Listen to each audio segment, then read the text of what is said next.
Magandang araw. Ngayon nating pakinggan yung sasabihin ni Senator Ivy Marcos hinggil sa paghingi niya ng paumanhin sa kanyang ama dahil hindi daw niya nabantayan ng maayos ang kanyang kapatid na si BBM. So, pakinggan natin kung ano ba yung mga bagay na hindi niya nabantayan at kailangan ba talaga na bantayan niya ang kanyang kapatid.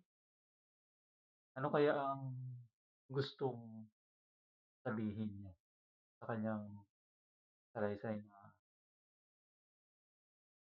hindi niya nabantayan ng maayos ang kanyang kapatid? Tingnan natin. Ngayon, iniisip ko na ang dapat ihingi ko ng tawad sa tatay ko, ihingi ko ng tawad na hindi ko nagampanan. Yung utos niya, yung habilin niya, paulit-ulit, hindi lang naman nung tumanda siya at mamamatay na, kundi talaga buong buhay yata namin. Parating binibilin si Bongbong, bantayan mo yung kapatid mo. Parating sinasabing ganun. Hindi ko nabantayan eh. So,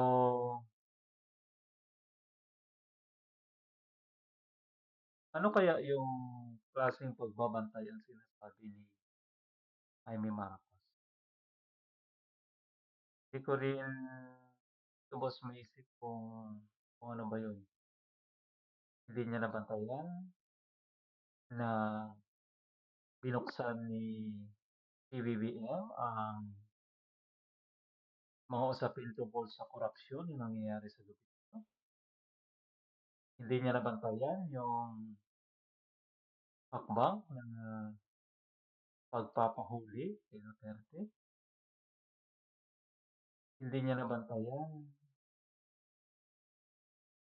dahil ito ay naging salungat sa mga kagustuhan din ng kanyang ipinaglalaban na partido. Kung titingnan natin mga nakaraang kahit sa mga nakaraang niyang mga salita, siya nga mismo yung nagpapahamak sa kanyang kapatid, eh. Biruin mo isang kapatid, sasabihan mo na adik yung kapatid mo, gumagamit ng pinagbabawal na gamot. So yun ba yung dapat mong bantayan dahil siya ay nalulung sa droga?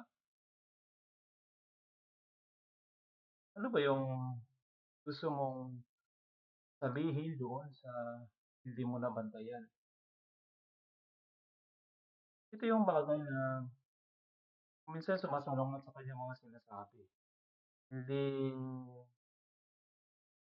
hindi natin alam kung ano na naman yung gustong ipalabas ni Senator Amy Marcos.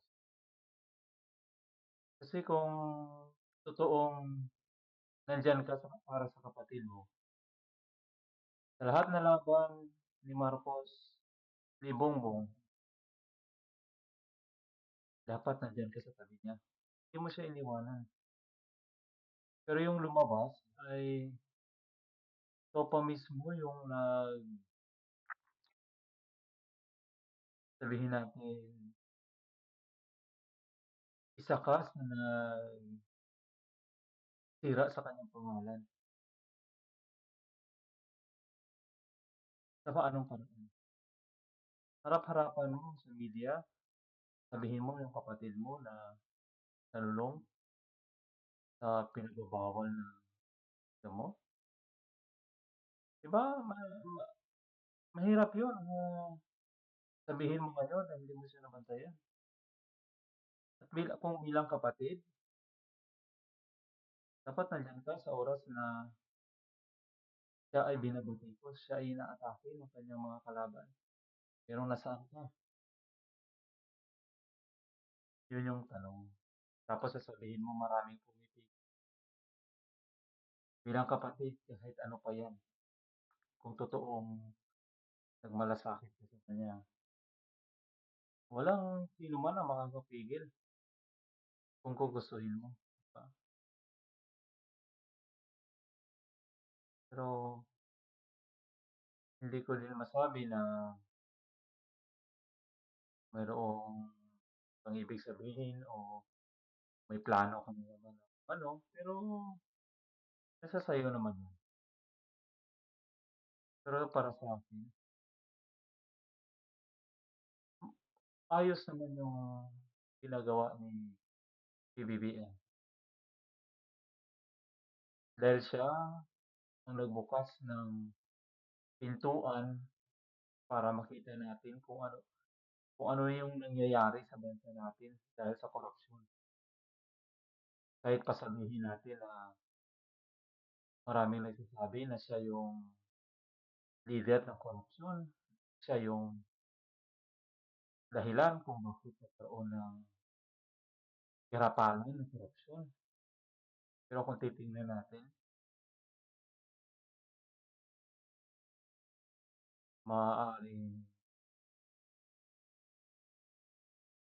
binabato lang sa kanya dahil may gusto din pagtakpan ang mga nagbabato sa kanya. Hindi ko sinasabi na maka-Marcos ako o maka-Duterte ako. Ang tama lang para sa gobyerno, para sa amin na mga mamamayan. Kasi yung naiipit dito ay ang mamamayan. Tapos, yung mga ganito, yung mga salita ng mga politiko katulad ngayon, pampabulaklak sa pangalan nila eh. Kasi si May Marcos, hindi ko lubos maisip kayo kung ano yung masasabi niyo dito sa sinabi niya na hindi niya nabantayan yung kanya. Ano bang klaseng pagbantay ang ibig niya sabihin dito? At sa isang banda, mayroon din na labas ng isang mensahe si Jaime na at the same time, nag-sorry din siya sa mga Duterte. Pakinggan natin. Matapos na VP natin, kay Inday Sara. Pinahamak ko siya eh. Talagang naiisip ko na guilty ako. Sana nananahimik sa Davao yun. Mayor siya, walang kalaban-laban, walang hassle, walang gulo. Si Presidente, si Tatay Digong, nandito sana sa piling natin. Ang dami kong pagsisisi. Pero sa totoo lang, naisip ko rin, at nung kinakausap ko pa si VP noon, nung 2021, wala siyang kabalak-balak tumakbo para sa national, nakarehistro na nga siya para mayor. Sinabi ko sa kanya unang-una, hindi mo dapat biguin ang napakarami na sumusuporta sa'yo. ayon pa So, dito yung nakikita natin, ano 'to, nangangamoy na ba kampanya o kahit sasabihin mo na noon ikaw yung nag-udyok na para tumakbo si Sara bilang Vice Presidente. So, kung gano'n ikaw yung dapat pasalamatan ng mga Duterte na ikaw yung parang ikaw yung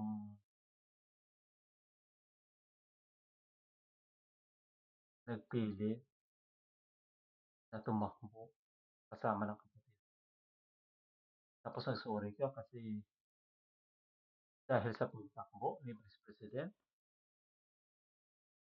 o dahil Vice President na si Sara kaya nakulong si PRRD? Parang ang labo naman nun.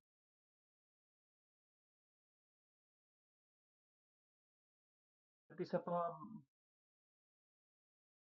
bakit? Bakit ka maghingi din ng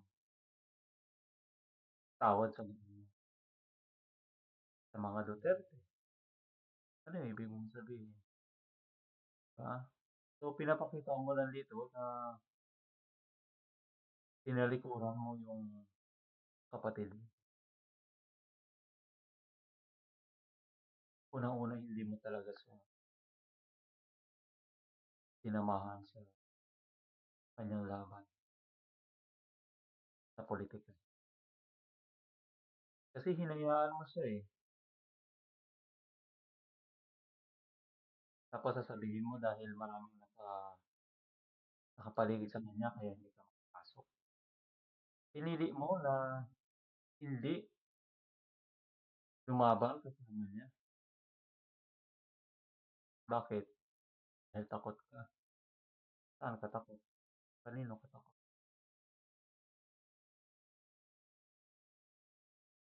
So, dito lang po yung ating video.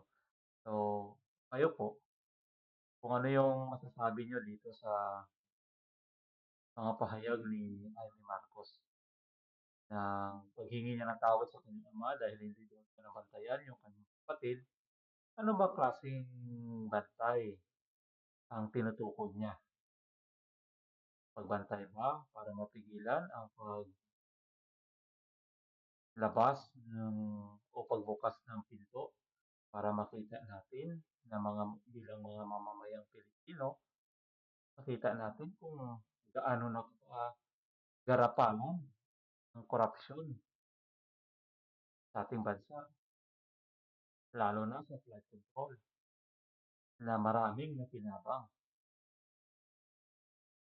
na doon natin nakita kung gaano nila pinagparte-parte ang pera natin. So, yun ba yung sinasabi ni Jaime na hindi niya nabantayan, na hindi niya na-control? Ano ba yung pagbantay na sinasabi niya?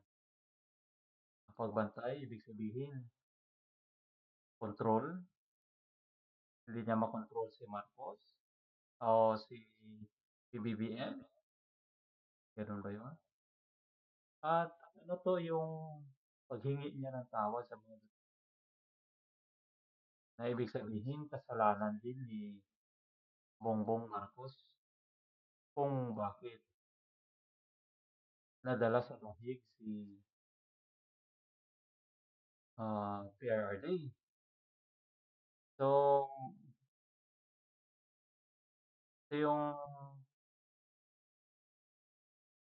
natin yung mga parang nagkokontra sa mga salita niya.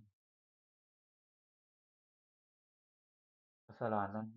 Yung pinupunto niya dito is lahat ng mga nangyayari ay kasalanan ni PBBM. Kayo, sa tingin niyo, lahat ba na nangyayari sa bansa kasalanan ni PBBM? So, maraming salamat. Please like, share, and subscribe. Thank you.